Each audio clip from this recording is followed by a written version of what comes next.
नमस्कार। जो लोग रेलवे भर्ती की तैयारी कर रहे हैं, उनके लिए एक बहुत बड़ी और सच कहूं तो थोड़ी चौंकाने वाली खबर सामने आई है। और नहीं, ये किसी नई भर्ती की घोषणा नहीं है, बल्कि ये एक ऐसा आंकड़ा है जिसने सबका ध्यान अपनी तरफ खींच लिया है। हाँ, 19,884 ये कोई छोटा मोटा नंबर नहीं है ना? ये वो वैकेंसी हैं जो एकदम से सामने आ गई हैं और ये मौजूदा भर्तियों से बिल्कुल अलग है। जाहिर है, इतने बड़े आंकड़े ने एक बहुत ही जरूरी सवाल खड़ा कर दिया है। तो सवाल अब ये उठता है कि जब एएलपी और टेक्नीशियन जैसी भर्तियों की बात तो चल ही रही थी, तो फिर ये लगभग 20,000 अतिरिक्त पद अचानक से कहाँ से आ गए? चलिए आज इसी गुत्थी को सुलझाते हैं। तो फिर इसका जवाब क्या है? इस पूरी पहेली का जवाब असल में बस एक शब्द में छिपा है: बैकलॉग पद। और ये समझना बहुत जरूरी है कि ये सिस्टम आखिर काम करता कैसे है। तो देखिए, होता ये है कि जब भी कोई भर्ती निकलती है तो उसमें कुछ सीटें रिजर्व्ड कैटेगरीज के लिए होती हैं, जैसे कि एससी, एसटी, ओबीसी।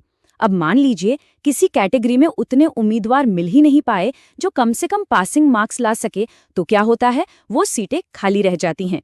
इन्हीं खाली रह गई रिजर्व सीटों को बैकलॉग पद कहा जाता है। और यहाँ पर सबसे दिलचस्प बात पता है क्या है?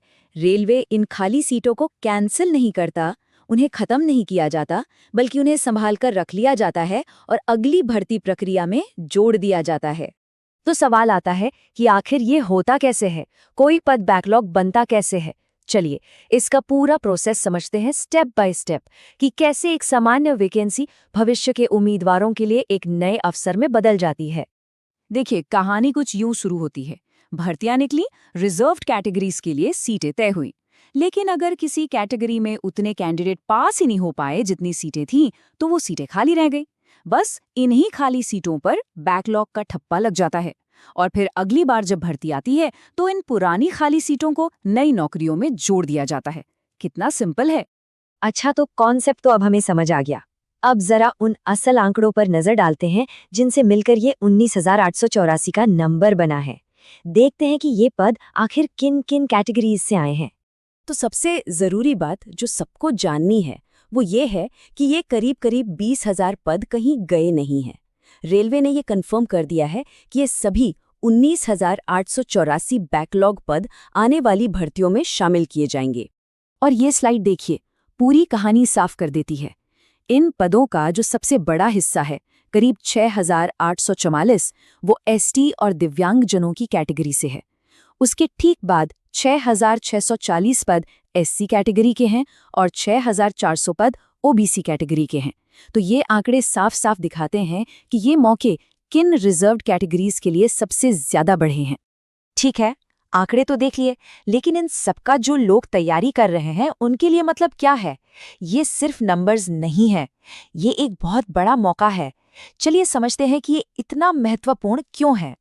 देखिए, सबसे पहली और सीधी बात तो ये है कि कुल नौकरियों की संख्या बढ़ गई। खासकर जो रिजर्व्ड कैटेगरी के उम्मीदवार हैं, उनके लिए ये एक बहुत बड़ी राहत की बात है। ये सिस्टम एक तरह से सेफ्टी नेट जैसा है, जो ये पक्का करता है कि कोई भी वैकेंसी हमेशा के लिए खत्म न हो जाए। जाहिर है, इससे तैयारी करने वालों का हौसला बढ़ता है, एक पॉजिटिविटी आती है। और जब हम इसे रेलवे में होने वाले हजारों रिटायरमेंट के साथ जोड़कर देखते हैं, तो भविष्य में और भी ज्यादा मौकों की उम्मीद बनती है। तो इन सब का सार क्या निकलता है? संदेश बहुत साफ है। मेहनत और लगन से की गई तैयारी के सफल होने की संभावना अब पहले से कहीं ज्यादा है। किया गया प्रयास कभी बेकार नहीं जाता, बस सही मौके का इंतजार होता है। तो ये सब जानने के बाद एक सवाल खुद से पूछना बनता है। जब ये पता हो कि इतने सारे अतिरिक्त अवसर दरवाजे पर दस्तक दे रहे हैं, तो फिर तैयारी का सबसे जरूरी अगला कदम क्या होना चाहिए?